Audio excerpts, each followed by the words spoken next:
Estamos agradecidos con el Señor por la oportunidad que nos proporciona de estar con ustedes en otro programa más, tratando siempre de compartir el mensaje de la palabra de Dios y tratando de cumplir con esa misión, con ese encargo que nos hizo el Señor de ir por todo el mundo y predicar el Evangelio a toda criatura.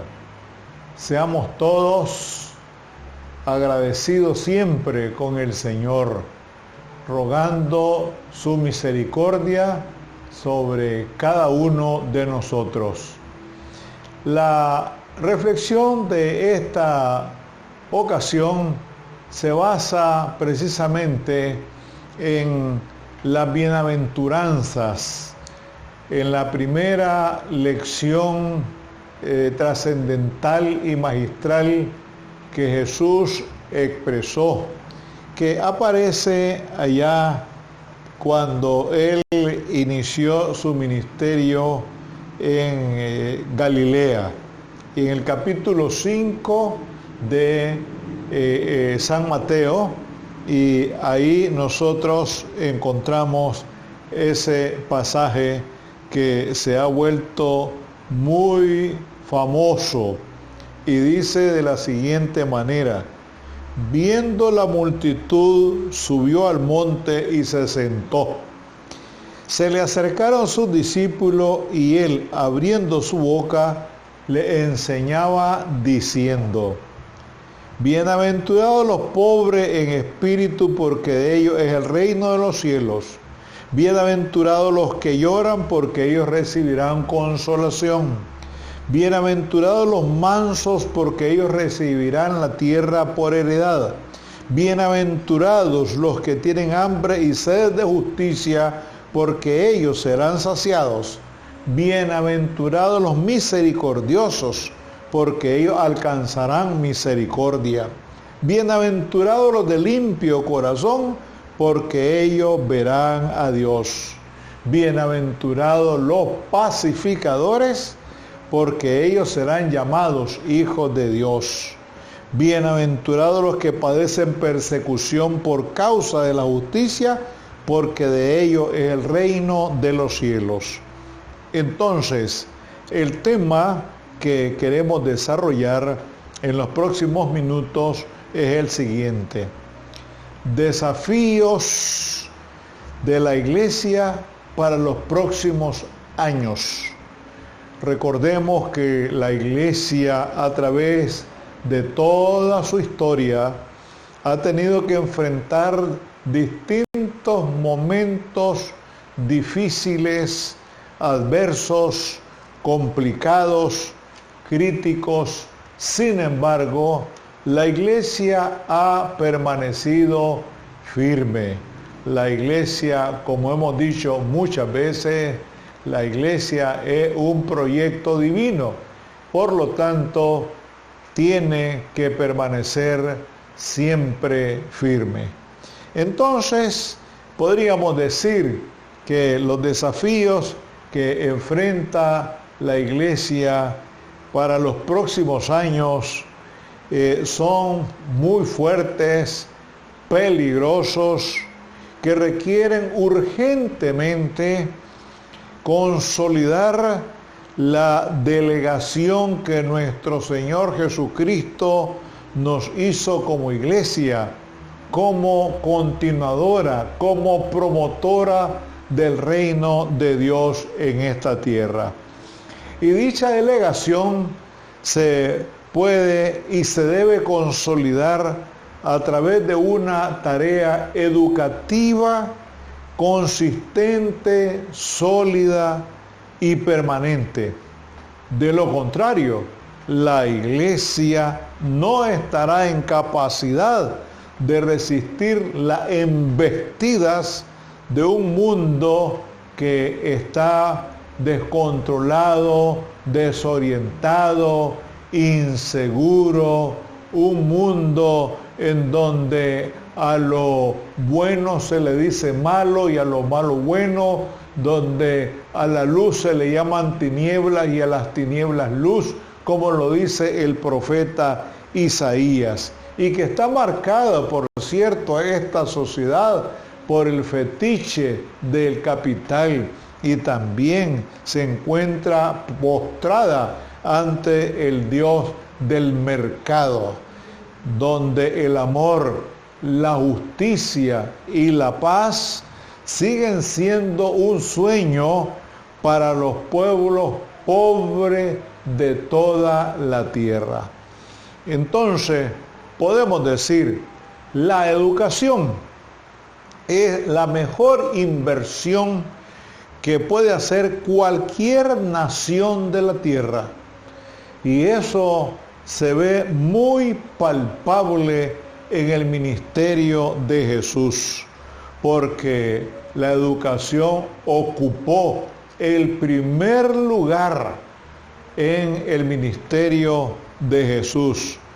Pues de esa manera sus seguidores dispondrían de los elementos necesarios para desarrollar esa gran tarea que le fue encomendada. De igual manera, la iglesia que está entrando y que ya lleva, podríamos decir, la segunda década del tercer milenio, no debe vacilar en lo mínimo para instruir profundamente a sus feligreses, a fin de que continúe siendo la esperanza para los desesperados y desesperanzados de este mundo, no por lo que ella es en sí misma, sino por lo que hace y puede ofrecer en el nombre del Señor. Aquí nosotros vemos en el capítulo 5 de San Mateo, en el Sermón del Monte o Sermón de la Montaña, en donde dice que Jesús vio a una multitud y se sentó. ¿Por qué se sentó Jesús? Porque era una costumbre que cuando un rabino, un maestro enseñaba, se sentaba. Es decir, él se ubicaba de tal manera que toda la multitud pudiera escucharle y aprender de sus enseñanzas. Y por eso dice aquí, y abriendo, dice, su boca les enseñaba. Jesús, insisto, enseñaba siempre. Es decir, que cuando él predicaba, enseñaba, y cuando enseñaba, predicaba. Y eso permitió que sus discípulos, que no solamente fueron los 12, sino que muchos siguieron a Jesús, hombres y mujeres, por lo que dice la Biblia, pues tenían la oportunidad de aprender del mejor maestro, del maestro por excelencia, de tal forma que la educación es la que satisface la inmensa variedad de necesidades espirituales y materiales, sociales también, y las capacidades y deseos individuales y colectivos. He ahí lo que significa en gran manera la educación, no solamente para los cristianos, sino para todo el pueblo en general. Desde luego que tenemos la educación cristiana, la educación bíblica, que eso nos ayuda también mucho a conocer más de Dios y de esa manera acercarnos más a Él y compartir esa misma palabra con aquellas personas que la desconocen. Los sistemas y subsistemas de educación, con sus cambios que constantemente se dan, no son lo suficiente para resolver los múltiples problemas que presenta la vida cotidiana, que cambia rápida y constantemente por acción de la sociedad misma, de tal manera que un conocimiento que adquirimos este día, dentro de 15, 20 días o más, ya ese conocimiento es obsoleto, ya no tiene ningún valor. He ahí la gran importancia y que es urgente y perentoria de estarse actualizando en los distintos saberes que se nos presentan de manera cotidiana. Y esa tarea y ese ejercicio debe hacerlo constantemente la Iglesia de Jesucristo. ¿Por qué? Porque vemos que la sociedad cambia, como dije anteriormente, de una manera vertiginosa. Entonces, la Iglesia tiene que asumir un papel muy importante para ir dando respuestas a esos cambios que constantemente se dan, pero respuestas desde la Biblia, de lo que nos enseña la Biblia. Y eso va a permitirnos llevar una vida agradable y consecuente con lo que el Señor nos pide o nos enseña. De tal forma que, aunque los problemas que vive la humanidad son diferentes, forman parte de un todo que es la sociedad. Los problemas de la vida familiar, de luchas, de trabajo, de seguridad, de solidaridad, que pueden ser a nivel internacional, nacional o local, evolucionan continuamente.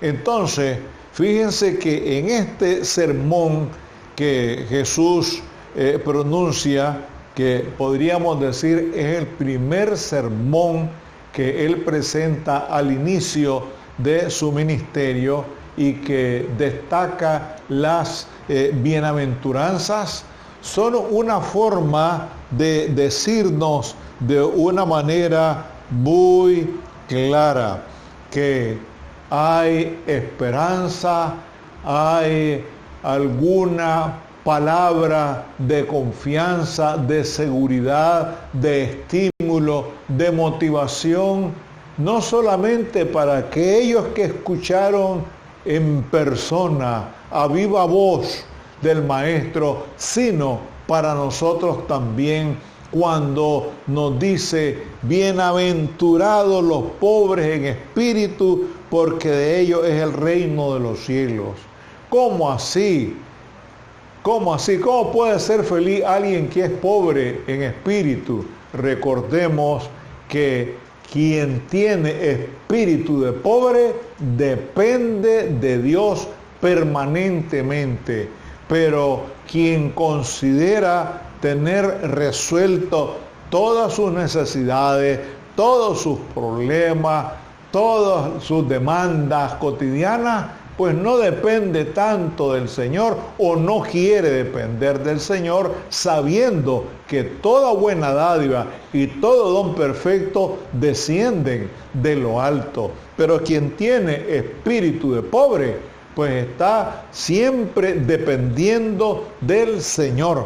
Y también nos dice: bienaventurados los que lloran, porque recibirán consolación. Muchas personas en este mundo, a través de la historia, han sufrido, sufren y siguen sufriendo por razones que muchos conocemos, incluso por mucha injusticia que se dan en este mundo, sabiendo que toda injusticia es pecado, pero la consolación perfecta solo la podemos recibir de parte de Dios, porque Él es el que nos da la paz, nos da la seguridad, nos da la esperanza, nos da la confianza, nos da todo aquello que nosotros necesitamos para sentirnos fortalecidos en primer lugar. Y en segundo lugar, para permanecer siempre firme en sus caminos. Entonces, hay algunas características muy particulares de toda esta bienaventuranza de Jesús. Y ojalá que nosotros nos apropiemos de ella y que podamos hacerlas nuestras y tratar de disfrutar de lo que el Señor nos ofrece.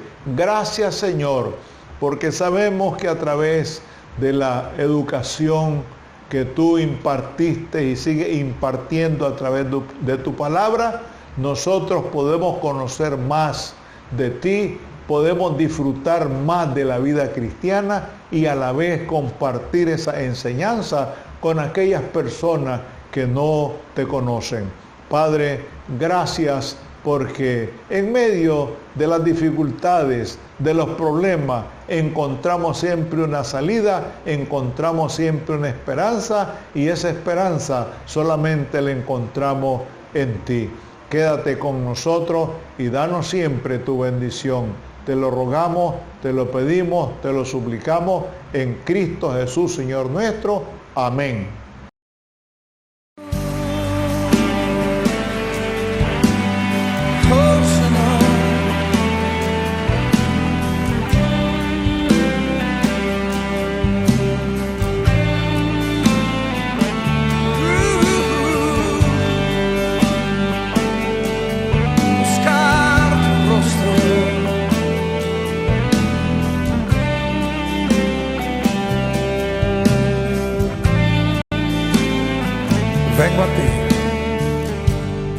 Vengo a ti, guíame, santifícame en ti. Quiero andar en tu verdad. Tómame, abrázame, mi corazón hoy vuelvo a ti. Solo a ti quiero humillarme. Quiero humillarme, buscar tu rostro. Hoy me arrepiento delante de ti. Vengo a invocarte, inclina tu oído, escucha y perdona mi rebelión.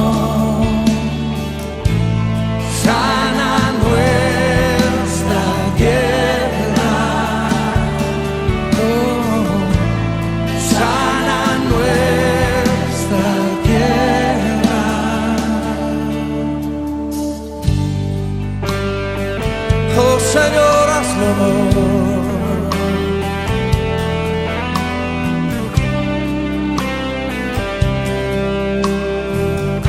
Cántelo una vez más conmigo. Vengo a ti, guíame, santifícame en ti. Yo quiero andar en tu verdad. Tómame, Señor. Tómame, abrázame, mi corazón hoy vuelvo a ti. Solo a ti, quiero humillarme,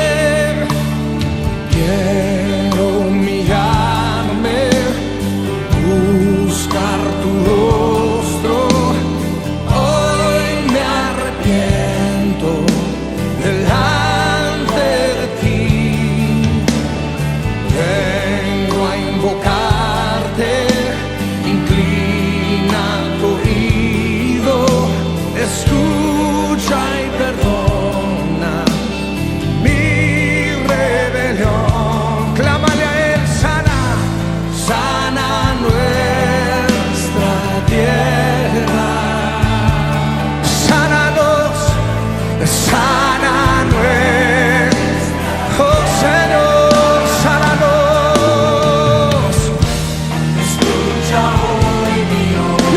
que levante usted una fuerte voz y empiece a clamar y decirle: Señor, escúchanos, perdónanos, perdona nuestro orgullo, perdona los pecados de tu iglesia. Desciende, Señor, toca la tierra, perdona nuestros pecados, sana nuestra tierra, Señor. Oh Dios, sánanos, Señor. Clamamos a ti, Señor, por sanidad. Te necesitamos. Oh, oh. Quiero humillarme. Quiero buscar tu rostro. Hoy me arrepiento. Hoy me arrepiento. Delante de ti vengo a invocarte.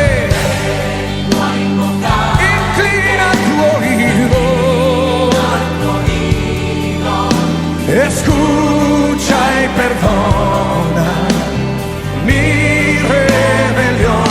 Sana, sana nuestra tierra, Señor. Sana nuestra tierra. Oh, clámale fuerte. Sana nuestra tierra. Sánanos, Señor, sana nuestra tierra, que nos oigan hasta el cielo. Sana nuestra tierra, oh Señor, sana nuestra tierra. Sí, por favor, sana nuestra tierra con tu amor. Ten misericordia, Señor, ten misericordia, misericordia sobre tu pueblo.